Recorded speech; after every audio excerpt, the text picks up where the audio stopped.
Eiffage, est-ce que la construction est de nouveau repartie? Est-ce qu'on peut voir ça sur son Eiffage? Est-ce que c'est la meilleure entreprise, la mieux gérée dans le terme de la construction? On va voir ça tout de suite. Est-ce que c'est donc c'est un conglomérat de construction, de concessions autoroutières. On a beaucoup de domaines, donc on va détailler ça tout de suite. Disclaimer avant de commencer cette vidéo, je ne suis pas conseiller financier, cette vidéo n'a pas pour but de vous placer un quelconque produit ou placement financier, elle a simplement un but analytique, je vous présente quantitativement et qualitativement une entreprise. Donc déjà, voilà, quand on arrive sur ce genre de business, on est sur des marges qui sont assez faibles, hein, étant donné qu'on est sur voilà, service industriel, industrie et construction. Donc on a vraiment beaucoup de cette business, en tout cas dans Eiffage, un peu comme dans Vinci. Je pense qu'on peut tout de suite les comparer en termes de marge nette. On va mettre, hop, Vinci, il est là. Euh, en même échelle, donc on arrive, voilà. Vous voyez le graphique est à peu près la même chose, hein. On a les mêmes croisements, on a juste peut-être, voilà, vous voyez, Eiffage, un meilleur pourcentage. Bon, on est sur quoi? Un peu moins de 10 ans, je crois. En termes de marge nette, on voit par contre que Vinci a des marges nettes supérieures. Par contre, quand les marges nettes baissent de l'un, celles de l'autre baissent aussi. La question, ça va être en termes de pourcentage. Voilà, parce on est sur deux entreprises assez distinctes, assez vraisemblables. Même si on peut voir quand même que Vinci est un peu plus élevé en termes de PER. Après, il faudra savoir pourquoi, hein. Je vous invite à regarder les vidéos. euh, je vous invite à regarder la vidéo que j'ai faite par exemple sur Vinci si vous voulez savoir un petit peu plus dans ce terme-là, ou sinon, bah, allez regarder directement les rapports financiers. Donc, qu'est-ce qu'on va voir maintenant sur cette entreprise? Donc, on est d'accord que le PER est assez faible pour ce genre de boîte, étant donné qu'on est quand même on a quand même un PER assez faible. Mais après, on est sur de la construction, donc c'est normal, hein, des marges nettes faibles, tu nous donnes des ratios assez faibles, une capitalisation à 8,8 milliards. D'accord, ça me paraît pas énorme. Si on regarde, voilà, bon, en dette, c'est assez élevé, mais on diminue. On diminue, mais en total d'actifs, voilà, donc vous voyez qu'on est à 35 milliards. Donc en fait, les actifs ne font qu'augmenter. Alors est-ce que c'est la liquidité? Non, c'est pas le cas. Total de créances clients assez important. Un inventaire total qui augmente. Bon, ça, bon, c'est normal en fait. On est sur une entreprise de construction, donc on a forcément besoin de ce genre de choses. D'accord, donc j'imagine un revenu total, voilà, vous voyez, un revenu total qui augmente de manière exponentielle, étant donné que c'est une entreprise qui ne fait que accroître ses revenus, non de manière organique, mais surtout de manière externalisée, donc ils rachètent des business. On va le voir là tout de suite en annuel, cash flows, activités d'investissement, ouais, achat, vente d'entreprise. Donc là, il y a eu pas mal de ventes, mais Eiffage est donc un très gros conglomérat, hein. Je ne sais pas si on le voit dans le business ici, on voit quand même 1, 2, 3, 4, 5 systèmes, 5 moyens de faire de l'argent, donc quand même à peu près équipondéré, on est d'accord, on n'a pas un business qui fait 50% des sous, hein, on est d'accord, on est à peu près sur un conglomérat assez intéressant. Donc holding, par contre, je ne sais pas qu'est-ce que c'est, parce que ça représente vraiment pas beaucoup. Maintenant, j'aimerais bien regarder voilà, le bénéfice par action. Alors, est-ce qu'il est croissant et est-ce qu'il augmente? On peut voir que c'est le cas. On a juste vu en 2020 une très belle baisse tout à fait normale et ensuite une assez hausse envolée. Donc on est reparti sur des assez bons prix. À chaque fois, elle ne déçoit pas les analyses. C'est assez intéressant.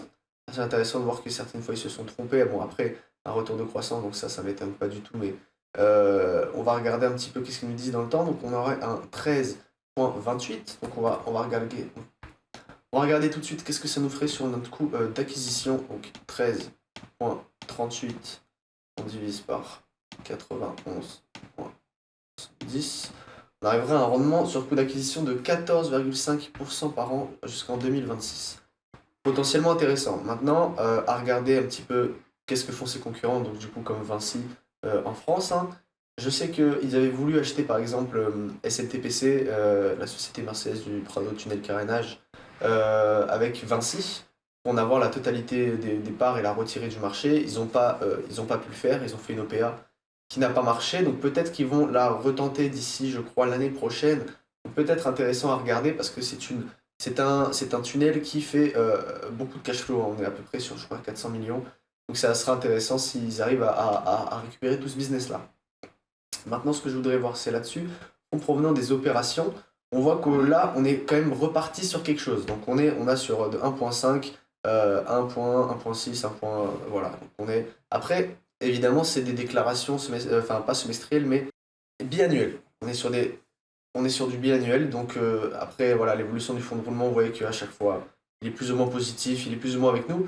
Donc il est pratiquement identique. Donc ce qui nous montre que l'entreprise arrive à avoir vraiment une stabilité de rendement. Donc ça peut être une entreprise très très bien gérée. Maintenant, à vous de lire vos rapports financiers et de regarder. Vous voyez qu'on a une dépense d'exploitation qui est vraiment misérable. Par contre, un coût des marchandises vendues qui est énorme. Donc on a dû peut-être répercuter ça sur les prix. On va regarder ça en statistique sur les marges brutes seulement. On a des marges brutes qui ont augmenté, vous voyez, par rapport à 6, 9, 14. Bon, là, on est sur des marges brutes à 11. Et donc des marges nettes, par contre, qui arrivent à augmenter. Les marges à EBITDA supérieures aux marges brutes. Donc ça, euh, je ne sais pas d'où ça vient, mais d'accord. On a des rendements pour des capitaux propres à 15,67%. Donc techniquement, une entreprise qui devrait être assez bien gérée.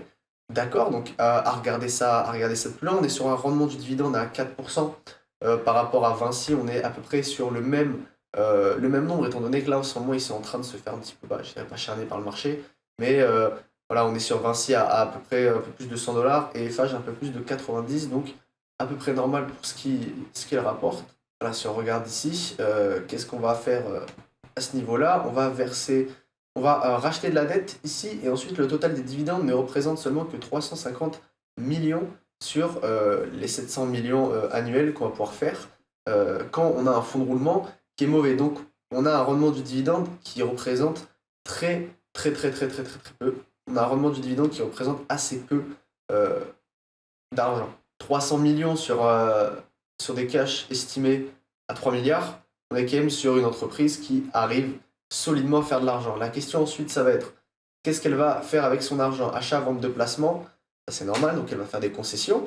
Mais ensuite, ça va lui rapporter énormément. Ensuite, on a des dépenses d'immobilisation qui sont totalement justifiées parce qu'elle a d'énormément de coûts de matériel. Elle a énormément de coûts de production qu'on ne voit pas forcément dans le CAPEX, donc elle se voit beaucoup plus dans la dépense d'immobilisation. On est quand même sur un tiers des revenus. Après, voilà, on n'est pas sur du Verizon, on n'est pas sur du AT&T à 80% des revenus en immobilisation. Pour l'instant, ça devrait être une entreprise assez intéressante. On nous a dit en plus voilà, qu'ils relèvent leurs perspectives. Donc un résultat net de 392 millions d'euros contre 354. Donc ensuite, ça c'est le résultat net, hein. On est d'accord, en termes de free cash flow, on est toujours au-dessus. Donc ensuite, à regarder aussi, là, on a un PER, si je ne me trompe pas, assez faible. Euh, voilà, un ratio prix, flux de trésorerie, 2,95. Parce qu'en fait, la capitalisation, elle est à 9 milliards. Et le cash qu'on peut cracher, il est à 3 milliards maximum en free cash flow. Si le besoin en fonds de roulement, bah, je ne sais pas comment exactement il marche pour cette entreprise. Ce sera à regarder pour vous. Mais apparemment, ce serait assez intéressant, un ratio de flux de trésorerie à 3. Après, la question, ça va être est-ce que cette entreprise va être bien valorisée? On peut voir par exemple que Vinci, elle, qui fait à peu près la même chose que Eiffage, a un ratio court-bénéfice à au moins 5 points au-dessus. Si, imaginons, Eiffage la rejoignait, peut-être qu'on serait à des prix plus élevés, parce qu'on a un total d'actions moins élevé. Eiffage rachète même ses actions. Donc c'est assez intéressant. On nous dit que là, voilà, le chiffre d'affaires grimpe de 10,4% pour s'établir à 10 milliards, avec voilà, taux de change et péripéties. Donc tout ce qui pourrait impacter mal l'entreprise, on est quand même sur une croissance à 9%. Voilà. Pour une entreprise de cette taille-là, surtout dans ce genre de métier-là, on est quand même sur une belle croissance. Donc, à regarder de près, je vous dirais pour cette entreprise, concernant l'ensemble de l'année, Eiffage dit confirmer ses perspectives, prévoit toujours une nouvelle augmentation de son résultat opérationnel. Donc, potentiellement, on serait sur un rendement au-dessus de 3 pour le PER et on va regarder tout de suite le rendement potentiel qu'on pourrait obtenir sur cette entreprise. On rappelle donc on a un rendement de 14% sur Eiffage à l'heure d'aujourd'hui. Je vous invite à regarder les bilans financiers et à regarder qu'est-ce qu'elle fait exactement et qu'est-ce qui a augmenté de 10%. En tout cas, qu'est-ce qui a fait que la croissance a augmenté de 10%. Si vous avez apprécié cette vidéo, n'hésitez pas à mettre un like et à vous abonner. Moi, je vous dis à bientôt.